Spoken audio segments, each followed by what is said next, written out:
Bem, é bom estar com você e eu quero lembrar também de que nós estamos estudando Cântico dos Cânticos, escritos por Salomão, mas inspirados pelo Espírito Santo, e hoje é o capítulo 3. Um capítulo, um livro que fala de amor, o amor verdadeiro em contraste com a paixão, que fala da família, fala do casamento, mas fala também por alegoria do amor do nosso Pai, de nosso Senhor Jesus Cristo. Aquele que nos ama muito mais do que o noivo ama a sua noiva ou a noiva ama o seu noivo. Aquele que nos ama acima de tudo. E é por isso que antes de nós ouvirmos a voz de Deus hoje, nós vamos conversar com Ele pedindo sabedoria dos céus para entender o capítulo 3 de Cântico dos Cânticos. Vamos orar? Se você puder, feche seus olhos. Bondoso Deus e Pai, obrigado pela oportunidade de estudarmos a Bíblia, a Tua Palavra. Agora pedimos sabedoria mais uma vez para ouvir a Tua voz. Em nome de Jesus, amém. Muito bem, Cântico dos Cânticos de Salomão, capítulo 3. É uma continuação do mesmo pensamento, da mesma linha de pensamento que nós vimos ontem, quando havia ali um diálogo entre o noivo e a noiva, né? E nós terminamos o capítulo 2 falando que aquela parte ali do versículo 16, esse texto é uma ilustração da afetuosa relação de Cristo com seu povo. Você lembra? Então aqui nós também temos esta ilustração. Vamos destacar alguns versículos que para mim falaram-se ao meu coração. Além disso, quero dizer para você, eu sempre falo isso aqui, não se contente com apenas ouvir esta mensagem ou assistir a esta mensagem. Seria interessante que você parasse, abrisse sua Bíblia, lesse a palavra de Deus para você ouvir a voz de Deus, porque Deus vai falar com você através da Bíblia. Deus fala com a nossa Bíblia, é a carta de amor de Deus para nós. Eu destaquei os seguintes versos. Vamos lá. O versículo 1. De noite, no meu leito, busquei o meu amado da minha alma, busquei-o e não o achei.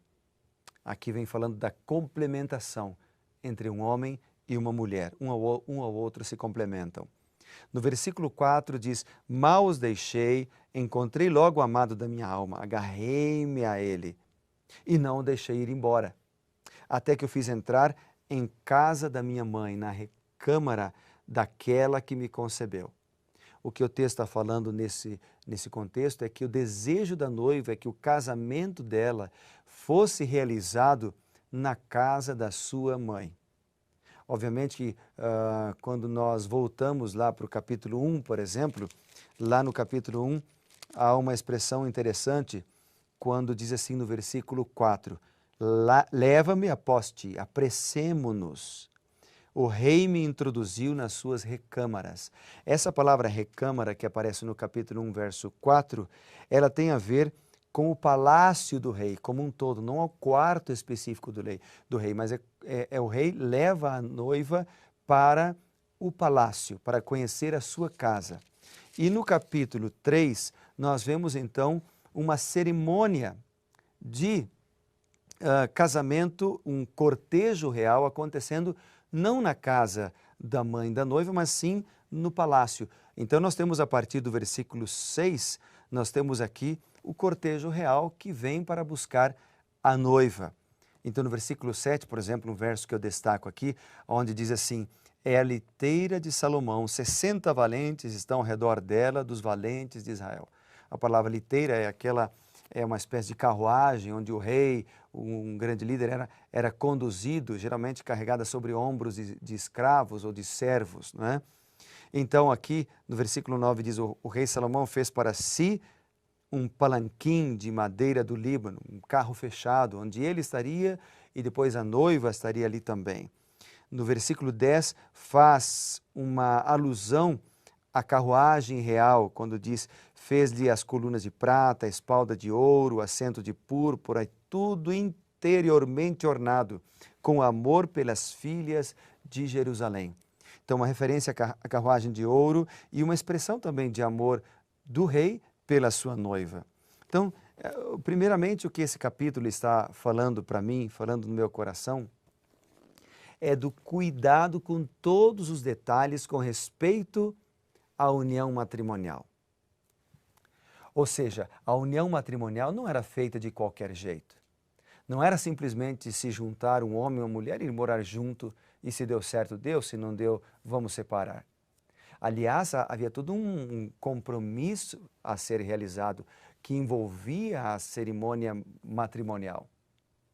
Então, o casamento era muito importante. A cerimônia nupcial era muito importante. Ou seja, Deus valoriza o casamento como um ato público de compromisso. E hoje parece que a questão do compromisso matrimonial se perdeu. E por isso há tantos divórcios, há tantos casamentos infelizes, né? Eu já mencionei aqui e volto a falar várias vezes, eu já ouvi falar de pessoas referindo o seu casamento, dizendo o seguinte para a pessoa que vai se casar: aquela pessoa, esse fulano, vai se enforcar, ele vai perder a liberdade. Como assim? Que conceito é esse de casamento? O casamento foi criado por Deus, não para ser um tormento, não para ser uma agonia, não para tirar ou tirar a liberdade de uma pessoa, tolher a liberdade de uma pessoa. Pelo contrário, o casamento foi um presente dado por Deus para o ser humano para que esse fosse feliz. Por outro lado, o casamento é muitas vezes utilizado na Bíblia, inclusive por Jesus Cristo, como uma ilustração da segunda vinda de Cristo. E aqui nós temos também esta ilustração. Eu me lembrei disso quando eu li Cânticos capítulo 3.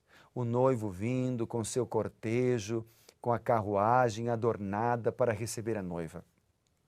Sabe, o Novo Testamento, aliás, por cerca de 2.500 vezes na Bíblia, nós lemos sobre a volta de Jesus.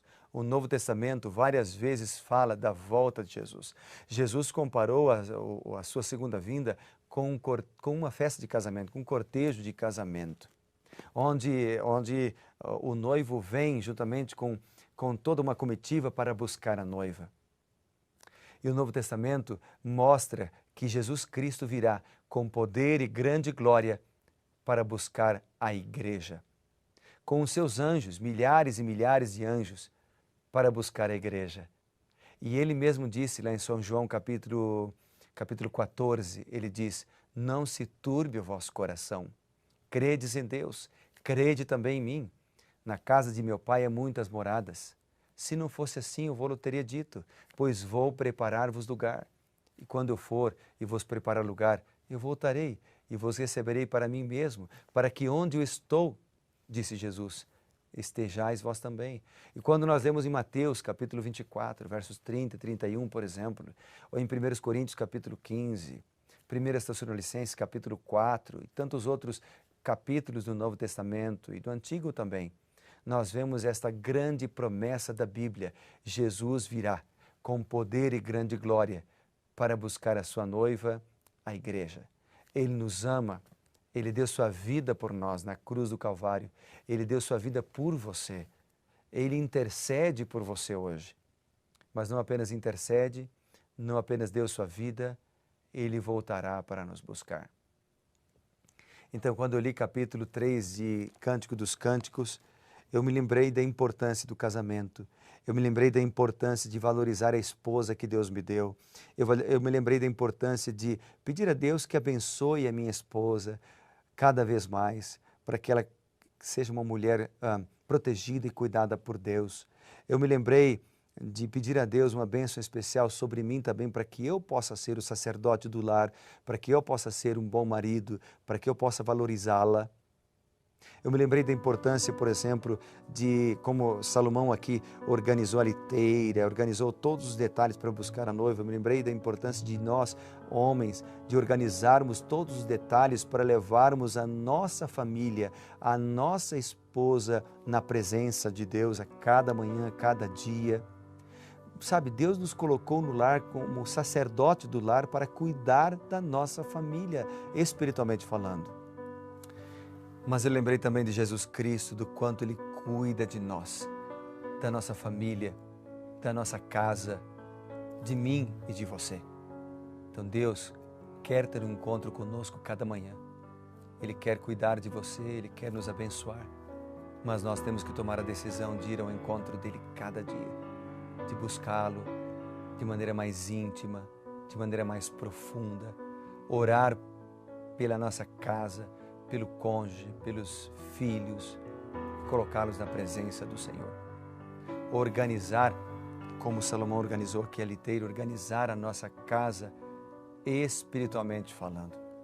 Deus cuidará de ti. Vamos orar juntos por isso? Bondoso Deus e Pai, abençoa a nossa casa, abençoa a nossa família, abençoa de maneira muito especial, Senhor Deus, a cada um de nós nesse momento.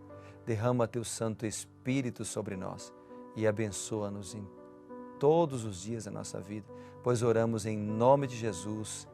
Amém.